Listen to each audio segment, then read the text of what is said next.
Today I'm going to show you how I make my tender and juicy pot roast. I'm going to use a 3.5 pound chuck roast for my meat. For my veggies, I'm going to do green bell pepper, white onions, green onions, and fresh garlic. I'm going to keep it simple with my seasonings. I'm going to do soy sauce for that umami flavor, beef bouillon, salt and pepper, and ground cumin. So first, let's start by massaging a little oil onto the meat. And by the way, make sure you rinse and pat dry your meat before you begin to oil and season it. Sprinkle on some salt and pepper as shown, and we're going to rub it into the meat really good.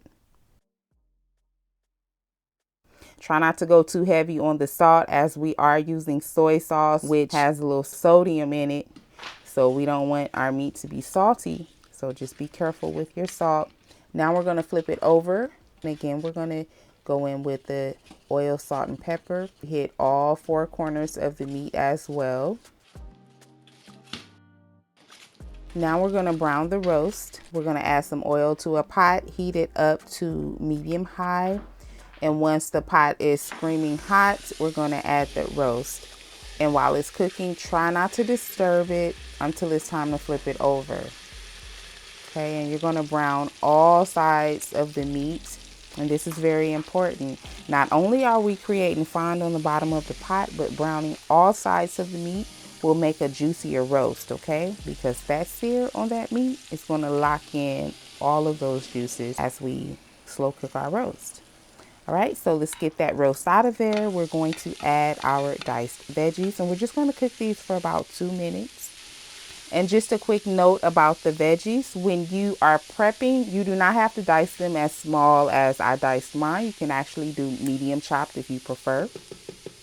So now we're going to transfer the roast back to the pot, okay, along with any juices. And look, y'all, look at this tiny amount of juices on that plate. It's hardly no juices, and that's from me searing that roast. Now we're going to season with beef bouillon, cumin, and soy sauce. Okay, we're just going to add this directly to the meat. We're also going to add some water as well. Now I will be using the slow cooker setting on my Power Quick Pot, so I'm going to cover this and I let this cook for about 4 hours at a temp of 195. And that was all it needed to break down, get nice and tender. It was very delicious. Now this recipe can also be made in the oven if you prefer. You just want to cook it until it's fork tender at a temp of 300 degrees. So as always, I thank you guys so much for watching. Please click the like button if you enjoyed this video, and I hope to catch you in my next one. Bye.